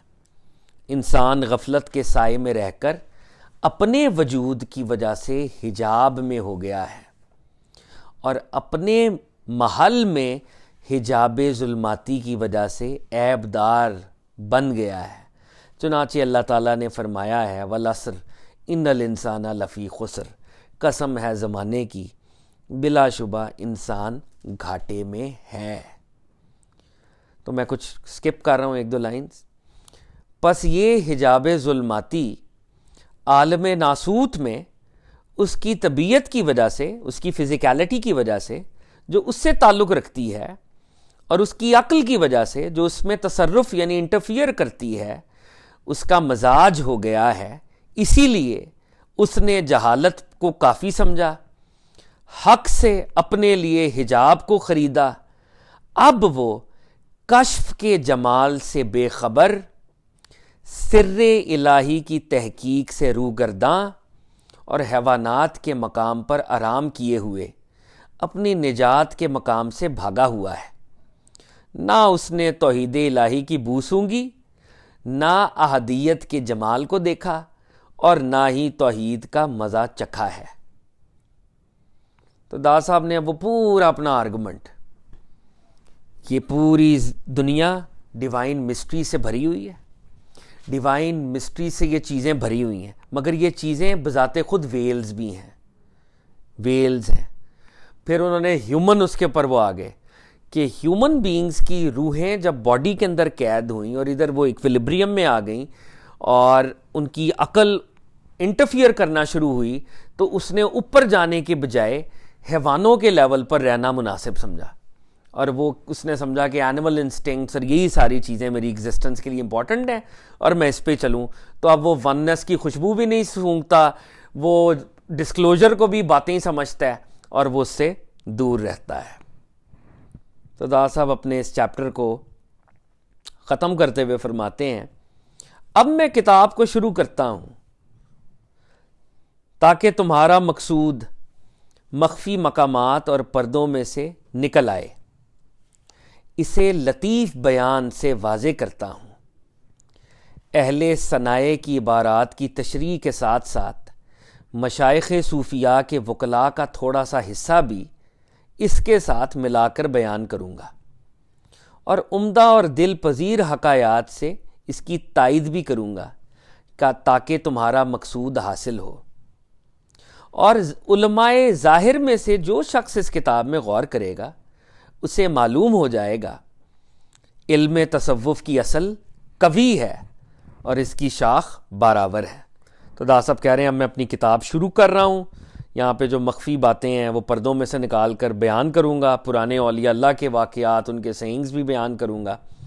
اور جو ظاہری مولوی ہیں جو یہ کہتے ہیں کہ جی تصوف کو علم نہیں ہے، تو اس کتاب کو پڑھنے کے بعد وہ سمجھ آ جائے گی کہ تصوف کی فاؤنڈیشن سٹرونگ ہے اور تصوف کی جو شاخیں ہیں وہ فروٹس والی ہیں، یہ ایسی علم نہیں ہے. اور تمام مشائخ جتنے صوفی ماسٹرز ہیں جو اہل علم ہوئے ہیں وہ اپنے تمام مریدوں کو علم تصوف حاصل کرنے پر ابھارتے اور اس پر مداومت کرنے کی تحریص دلاتے رہتے ہیں. اور یہ بہت امپورٹنٹ جملہ ہے داس صاحب کا کہ عام طور پہ لوگ کہتے ہیں اگر آپ نے صوفی پاتھ پہ چلنا ہے آپ کتابیں نہ پڑھیں، آپ علم حاصل نہ کریں. داس صاحب کہہ رہے ہیں جتنے مشائخ ہیں وہ اپنے مریدوں کو کہہ رہے ہیں کہ علم تصوف کو حاصل کیا جائے اور اس پر مداومت، اس پر پرماننس اختیار کی جائے. نہ وہ خود لچر پوچ باتوں کے تابع رہے ہیں، یعنی صوفی ماسٹرز کوئی بیہودہ بات یا بیہودہ پریکٹس پہ کبھی نہیں چلتے، نہ لغو طریق پہ چلتے ہیں، اور نہ ہی اپنے مریدوں کو ایسا کرنے کی ترغیب دیتے ہیں. کیونکہ بہت سے مشائخ طریقت اور علماء صوفیاء نے تصوف میں کتابیں تصنیف کی ہیں اور اس کے معرف پر نہایت لطیف عبارات میں ربانی علم اور بصیرت سے مضبوط براہین قائم کیے ہیں، اور اللہ ہی مدد دینے والا ہے. تو داس صاحب کہہ رہے ہیں بہت سے صوفی ماسٹرز نے کتابیں لکھی ہیں، وہ نالج کے اوپر اپنے پورے انہوں نے سٹرکچر کو کھڑا کیا ہوا ہے، اور اس میں کوئی ولگر بات نہیں ہے، کوئی پریکٹس ایسی نہیں ہے جو شریعت کے تابع نہ ہو. اور پھر دادا صاحب نے آخری جملہ کہا ہے اللہ ہی مدد دینے والا ہے. تو یہ دادا صاحب کی کتاب کا مقدمہ ہے جس کو ہم نے کوئکلی ایک ریکیپ حق کیا اس کا ادا کرنا ہے. ہم سے شروع ہوا، نعت رسالت مآب، دادا صاحب نے کتاب میں اپنا نام کیوں لکھا، نیت کی، کشف المحجوب کے معنی کیا ہیں، توفیق کیا ہوتی ہے، اور کیوں ہمیں ضرورت ہے کہ ہم رب تعالیٰ کی طرف واپس جائیں، کیونکہ ہماری ہیومن ایگزسٹنس ہمیں یوں لگتا ہے کہ ہم ایگزسٹ کر رہے ہیں، حالانکہ ہم ایگزسٹ نہیں کر رہے، اور ہماری عقل کی، باڈی کی جو کنٹیمینیشن ہوئی ہے روح کے اوپر، اس وجہ سے ہم یہاں پر ایک قید کیسی اور حیوانی لیول کے اوپر زندگی بسر کر رہے ہیں. تو ہمیں مسٹیکل نالج ہیلپ کرے گا ہماری اسپرٹ کو کہ واپس ہم ادھر کی طرف کو فلائٹ پکڑیں. تو یہ دادا صاحب کا کل سے ہم انشاءاللہ صبا صاحبہ. اعوذ باللہ من الشیطان الرجیم، بسم اللہ الرحمن الرحیم. الصلاۃ والسلام علیک یا سیدی یا رسول اللہ، السلام علیکم یا انبیاء اللہ، السلام علیکم داتا صاحب، السلام علیکم حضرت عبد القادر جیلانی. اے صاحبزادے، جب تک تو اپنے نفس اور اپنی خواہش کے ساتھ قائم ہے، مخلوق کو واز کہنا ترک کر اور ناصحانہ گفتگو سے مر جا. جب تک تمہاری نفس اور خواہش قائم ہے تو کسی کو واز نہ کرو، کسی نصیحت نہ کرو، کیونکہ تمہارا اپنا نفس ابھی کمزور نہیں ہوا. پس حق تعالیٰ جب تم سے کوئی کام لینا چاہے گا اس کے لیے خود تجھ کو تیار کر دے گا. وہ جب چاہے گا تجھ کو زندہ کرے گا اور اہلیت نصیب فرمائے گا اور تجھ کو واز کے لیے قائم کر دے گا. اس وقت وہ یعنی اللہ ظاہر کرنے والا بنے گا، نہ کہ تو خود. اپنے نفس، اپنے کلام اور اپنے جملہ احوال کو اس کے حوالے کر کہ جب جو کچھ مقدر ہوگا ہو رہے گا، اور خود اس کے کام میں مشغول ہو جا.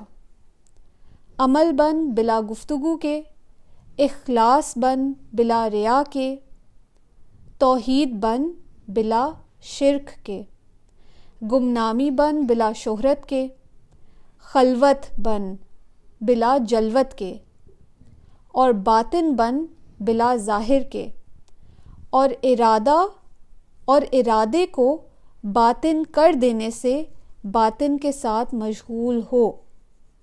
ارادے کو باطن کر دینے سے باطن کے ساتھ مشغول ہو. تو اپنے قول ایاک نعبدو و ایاک نستعین میں حق تعالیٰ کو خطاب کرتا ہے اور اس کی طرف اشارہ کرتا ہے کہ ہم تیری ہی عبادت کرتے ہیں اور تجھ ہی سے مدد چاہتے ہیں. یہ لفظ یعنی تجھ ہی خطاب ہے حاضر کے لیے کہ اے وہ ذات جو میرے قریب حاضر ہے، اے وہ ذات جو مجھ سے واقف ہے اور میرے قریب ہے، اور اے وہ ذات جو مجھ پر گواہ ہے. پس اپنی نماز میں اور اس کے علاوہ دوسری تمام حالتوں میں اسی طرح اور اسی نیت سے اس کو خطاب کیا کر. بہت خوبصورت ہے کہ اپنی نماز میں جو ایاک نعبدو و ایاک نستعین کہتے ہیں کہ ہم تیری ہی عبادت کرتے ہیں اور تجھی سے مدد چاہتے ہیں، کہہ رہے ہیں اپنی نماز میں اور اس کے علاوہ دوسری تمام حالتوں میں اسی طرح اور اسی نیت سے اس کو خطاب کر. اور اسی لیے جناب رسول اللہ صلی اللہ علیہ وآلہ وسلم نے فرمایا ہے کہ اللہ کی عبادت کر گویا کہ تو اس کو دیکھ رہا ہے، بس اگر تو اس کو نہیں دیکھتا تو وہ تو تجھ کو دیکھ رہا ہے.